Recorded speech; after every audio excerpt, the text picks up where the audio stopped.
যেহেতু ঢাকা থেকে নির্বাচন করব এটা মোটামুটি নিশ্চিত।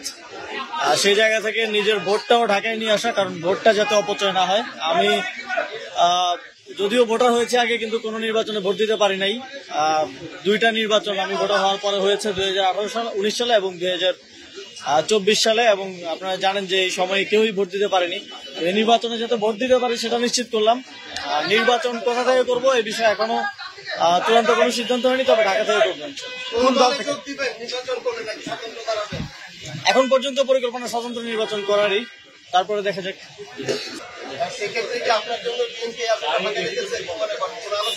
আমার কারোর সাথে কোন ধরনের আলোচনা হয় নাই। কেউ কোন আসন কোন রাজনৈতিক দল ফাঁকা রাখলো কি রাখলো না সেটা আমার দেখার বিষয় না। আমি আমার সিদ্ধান্ত ব্যক্তিগতভাবে এককভাবেই নিব।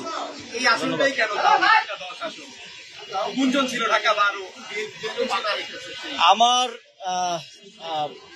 সরকার থেকে পদত্যাগ করার পর থাকার প্ল্যান আছে ধানমন্ডি এলাকায়। তো সেই জায়গা থেকে যেখানে থাকবো সেখানেই ভোটার হওয়া। আপনারা তো জানেন যে নির্বাচন করার জন্য আপনি কোথায় ভোটার হইলেন সেটা গুরুত্বপূর্ণ না, আপনি দেশের নাগরিক বা ভোটার হলেই যথেষ্ট। তো সেই জায়গা থেকে ঢাকায় ভোটার হওয়া, যাতে করে নির্বাচনের সময় আমার ভোটটা অপচয় না হয়।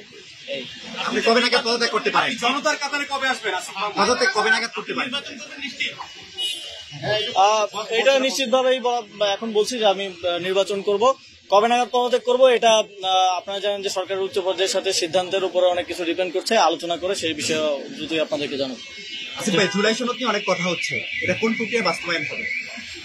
এই বিষয়ে এখনো যেহেতু কোনো সিদ্ধান্ত আসেনি, আপনারা জানেন যে সরকার রাজনৈতিক দলগুলোকে আলোচনা করার জন্য সময় দিয়েছে, এবং সরকার রাজনৈতিক দলগুলো থেকে ফিডব্যাক পাওয়ার পর চূড়ান্ত সিদ্ধান্ত নিবে। সিদ্ধান্ত নেওয়ার পরে বলা যাবে, এখনই কিছু বলা যাচ্ছে না। সরকার রাজনৈতিক দলগুলো করছে, সরকার আসলে জনগণকে নিয়ে ভাবছে না, এটা নিয়ে আসলে কি বলবেন?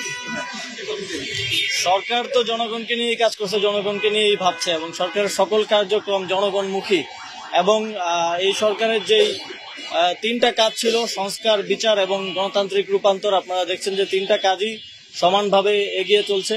বিচারের বিষয়ে এই মাসের মধ্যেই একটা গুরুত্বপূর্ণ অগ্রগতি হবে।